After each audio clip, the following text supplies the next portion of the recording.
El problema que estamos experimentando en la sociedad moderna es la siguiente. El mecanismo de alarma, cuando se pone en marcha de forma esporádica ante un peligro, alguien que viene con un cuchillo y tengo que salir corriendo, un depredador, un autobús que de repente va a pasar, yo voy a cruzar y me quedo paralizado y no me atropella, esos mecanismos de supervivencia están muy bien cuando se activan de forma esporádica. ¿Qué es lo que ocurre? Cuando los mecanismos de supervivencia están de forma habitual activos. ¿Qué es lo que está pasando actualmente?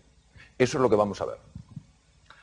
Ya no estamos hablando de que la amígdala se haya activado y luego se desactive. Estamos hablando de que estamos secuestrados por la amígdala. ¿Cuáles son las consecuencias de la activación mantenida de la amígdala? Pues el corazón, cuando se activan los mecanismos de supervivencia, puede trabajar 5 veces más. Ya os podéis imaginar que el corazón trabajando 5 veces más de forma continua acaba generando patología cardíaca. Es una de las causas más frecuentes de arritmias no reconocidas por los cardiólogos. Imaginaros además qué pasa con un tubo digestivo que de forma habitual no recibe suficiente suministro de sangre. Se paraliza, ¿lo entendéis? No puede funcionar. ¿Qué pasa con la comida? La comida se pudre, porque no avanza. Al pudrirse fermenta. Al fermentar se dilata el estómago, se produce lo que se llama meteorismo, es el gas en el estómago, y empieza a subir el ácido, el famoso reflujo. Luego, esa bolsa de gas pasa al intestino grueso y es el colon irritable. ¿Es o no frecuente eso hoy? ¿A que sí? Además, afecta al sueño, es una de las causas más frecuentes de insomnio. Afecta, por supuesto, a la fertilidad. Genera tal grado de tensión muscular que acaba produciendo dolores de espalda, dolores en muchos sitios. También altera el sistema de defensa del cuerpo, porque en un mecanismo de supervivencia, el organismo, el cerebro, entiende que lo que nos protege frente a bacterias, virus y tumores no es esencial. Por eso se funciona mucho peor a la hora de defenderse frente a una gripe, un catarro, etcétera, etcétera. Tener activado de forma habitual el mecanismo de supervivencia no solamente genera todos estos problemas incómodos del tubo digestivo, no solamente nos acatarramos con más frecuencia, cogemos gripes con más facilidad, dormimos menos, etcétera, etcétera, sino que también tiene la capacidad de afectar a la genética. Afortunadamente tenemos también otros mecanismos de adaptación. Los mecanismos de adaptación son muy interesantes. ¿Por qué? Porque nos ayudan ante la dificultad de una manera completamente distinta a los mecanismos de supervivencia. Observar, este es un terreno incierto, con peligros, los rayos son 30 millones de voltios, pero también seguro que hay oportunidades ahí.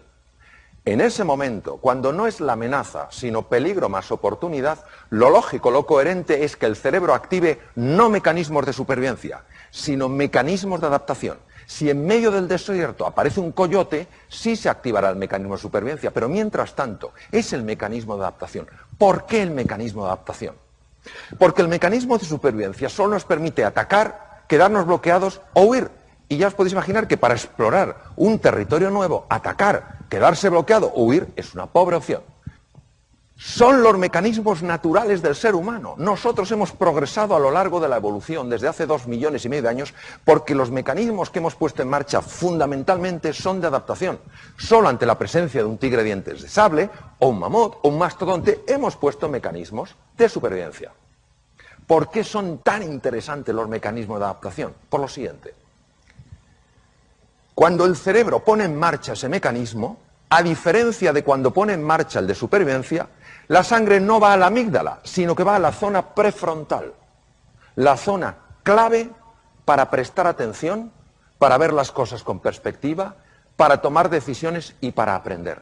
Además, da una orden para que células madre situadas en las cavidades cerebrales empiecen a convertirse en neuronas, y esto se ha probado en adulto.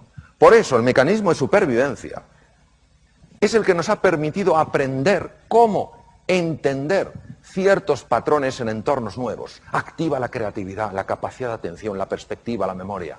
¿Por qué el ser humano moderno tiene de forma habitual, y esto es una cosa súper constatada desde el punto de vista médico, ¿por qué tiene activado de forma habitual sus mecanismos de supervivencia? Si no le ayudan a adaptarse y encima le generan desgaste incluso a nivel celular. Eso es lo que tenemos que resolver. Generamos interpretaciones de amenazas que son creaciones mentales y respondemos como si fueran peligros y amenazas físicas. Ahora, ¿por qué ponemos en marcha estos mecanismos en lugar de mecanismos de adaptación? Entendemos que el cerebro se equivoca, como se equivoca con el tablero. ¿Pero qué hace que se equivoque? ¿Cuál es la causa? La clave es múltiple. Vamos a analizar los elementos más importantes. El primero es el manejo de la atención.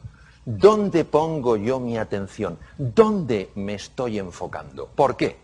Porque donde llevéis vuestra atención será siempre más real para vosotros. Muy importante, la atención es selectiva. Vemos donde miramos. La realidad es muy amplia, pero si solo estamos mirando a un sitio no veremos lo otro. Mucho cuidado con la toxicidad ambiental. Hay personas que son extraordinarias y a su vez son como agujeros negros. Te chupan la energía. Ves a otra persona igual y dice, ¿tú también has estado con él? Sí. Una cosa es la persona que está pasando por un mal momento o por muchos malos momentos y otra la persona que es fundamentalmente negativa. ¿Entendéis la diferencia, verdad? Mi consejo es distancia, porque os afectará sin que os deis cuenta por vía inconsciente. No penséis que vale decir, no, yo sé perfectamente lo que de esta persona me voy a quedar o no voy a quedar. No es así. Por vía inconsciente está entrando y está afectando a cómo percibo el mundo. Luego, ser vosotros y vosotras los dueños de vuestra atención. Poner vuestra atención donde entendáis que sea inteligente y apartaros de cualquier sitio que por llevaros a ese entorno pone en marcha automáticamente mecanismos de supervivencia. Segundo, las expectativas que tengáis de vosotros y de los demás tienen por sí solas la capacidad de activar o desactivar los mecanismos de supervivencia. El propio hecho de sentirse animado y de tener altas expectativas y de confiar cambia químicamente la sangre. El primero en el mundo que lo vio fue el profesor Bandura. Siguiente tema. Hemos visto la importancia del foco, que me puede meter en un mecanismo de supervivencia o no. Las expectativas, lo mismo. Bajas expectativas activan mecanismos de supervivencia. Son mecanismos mentales, pero que tienen acceso al mundo físico. El tercero es la forma en la que nos hablamos a nosotros mismos. La voz interior tiene tres formas. La voz de la desesperanza, no hay salida. La voz de la sumisión, si hay salida yo no la puedo encontrar. Y la voz punitiva, si hay salida y puedo encontrarla, no merezco encontrarla. ¿Cuál es el efecto en el cerebro? El efecto es fascinante. Activan la amígdala, ¿os acordáis de la amígdala? Activan la amígdala, pero no frente al depredador. Activan la amígdala desde esquemas mentales, puros. ¿Cómo lo hacen? Desde la parte situada encima del ojo derecho, ahí empiezo yo a tener la conversación negativa. Yo no puedo, no me lo merezco, soy incapaz, nunca llegaré, pum pum. Y enseguida esa idea, ese pensamiento sostenido se convierte en sentimiento porque el cíngulo anterior, que es esto, lo transmuta de un pensamiento en un sentimiento. Inmediatamente se activa la amígdala. La amígdala activa el hipotálamo en la profundidad del cerebro y el hipotálamo pone en marcha el mecanismo de supervivencia a través de las glándulas suprarrenales encima de los riñones, que inundan la sangre de adrenalina, noradrenalina y sobre todo de cortisol, que es la hormona reina en lo que es el mecanismo de supervivencia. Claro, todo eso hace que mi cerebro entre en un mecanismo de ataque, huida o bloqueo, que no me sirve para adaptarme en un mundo que está exigiendo de mí claridad mental y capacidad de aprender. Por eso, mucho cuidado con la forma en la que nos hablamos a nosotros mismos. Mucho cuidado en alimentar voces negativas en los demás, porque tienen un extraordinario poder para cambiarnos físicamente. Siguiente tema, la gestión del error. ¿Cómo nos vamos a tratar a nosotros ante el error? ¿Cómo vamos a tratar a nuestra gente ante el error lógico del aprendizaje?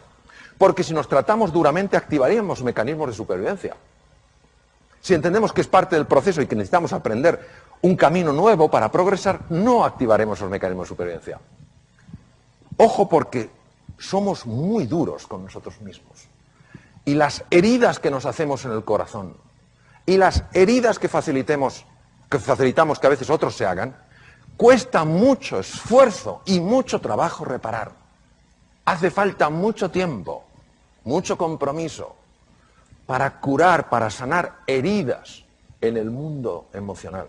Entonces, seamos cuidadosos, gentiles, amables en la forma de hablarnos a nosotros mismos y a los demás. ¿Y qué cosas decía Albert Einstein? La fuerza de la voluntad, la fuerza del compromiso. Es más fácil estar abajo, es más arriesgado subir, pero desde arriba se ve otra perspectiva y se alcanza con la fuerza del corazón, porque lo que el corazón quiere sentir, la mente se lo muestra. La gente sencilla nos puede enseñar grandes cosas. ¿Cuántas veces nos levantamos por la mañana, o me levanto por la mañana, para no generalizar, digo, no sé qué, el agua, cuánto tarda en salir caliente, hará frío, no sé qué desastre, está lloviendo? Los guerreros Kun en el Kalahari, norte de Sudáfrica, uno de los territorios más duros del mundo, han convertido los esques, las excusas, en los hayques, las acciones, y en los tenemos que, la responsabilidad. Qué ejemplo para nosotros de lo que es la heroicidad en el día a día. Muchas gracias.